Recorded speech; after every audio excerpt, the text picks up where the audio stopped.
Hi, Eric Blankenship with Blankenship Law. You know, I was sitting here in the office and looking around at some of the things that I've collected through the years, mementos, pictures, and it got me to thinking about a call that I actually received today from a gentleman who was looking at filing for divorce. And he was asking whether or not he and his wife could both come and see me and use me as their attorney for that. And, you know, the first thought is no, that's a conflict. You don't want to have the same attorney representing you, especially in a divorce proceeding. But there are certain things that you want to think about before jumping to that conclusion. Uh, and I asked him where he was at in the process, what they had agreed upon, if anything. And he said, you know, honestly, we don't know what questions we need to be asking. We don't know what things we can agree upon and where we go from here. We're just beginning the process. And I told him, you know, before you make that decision, there are really three things you need to consider before hiring an attorney or seeking out a mediator. And the first thing, first and foremost, is if you have children, you need to think about what will happen with the children. Who's going to take primary custody of the children? Are you and your soon-to-be ex-spouse going to live in the same city or the same vicinity? Is joint custody, 50-50 custody even doable? If it is, great. And then you need to come to an agreement on that if you can. If you're going to live in different cities or different vicinities and it's not possible to make it 50-50, then you need to figure out what type of division of time you can agree upon, if any. And ultimately, Indiana has minimal parenting time guidelines that you should take a look at, and that gives you some direction as to where to go from that point. Two, you need to think about your property and the division of those properties. Who's going to get the house if you have a house?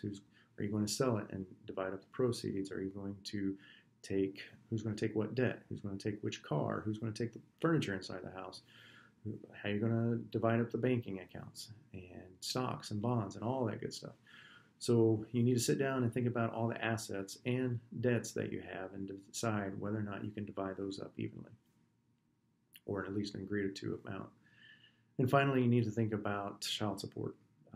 You need to go to the Indiana Child Support Calculator, which you can find online.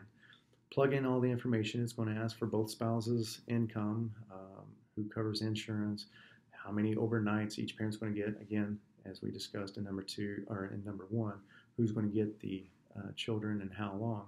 Plug in those numbers, and then that will give you an amount as to which spouse will be paying child support, if any, and then see if that's something you're in agreement upon.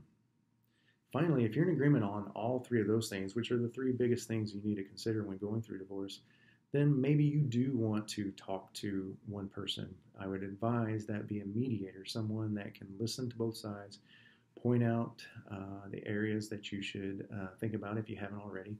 And then if you can come to an agreement on everything, then that person, that mediator, can reduce it to writing, put it in an agreement for you, and go that route. It could save a lot of money, and a lot of people have used it with success. Mediators are becoming even more and more popular as time goes by. There's so much information available to you online that you can find a lot of this information. Like I said, the parenting time guidelines, the child support calculator. And if you come to agreement on everything, a mediator is a good option. If you can't, if there's any of these things that you don't fully agree upon or you don't feel comfortable making an agreement upon, then you should see an attorney. And it's heavily discouraged seeing the same attorney because that attorney can't have the best interest of both clients at heart. They may try, but ultimately there's going to be a conflict somewhere along the way, in my opinion. I think that if you don't have an agreement on every single thing, or at least the majority of the things that you don't think a mediator can help you out with, then you should seek an individual attorney. You should talk to that attorney and find out what your best route is, your best option.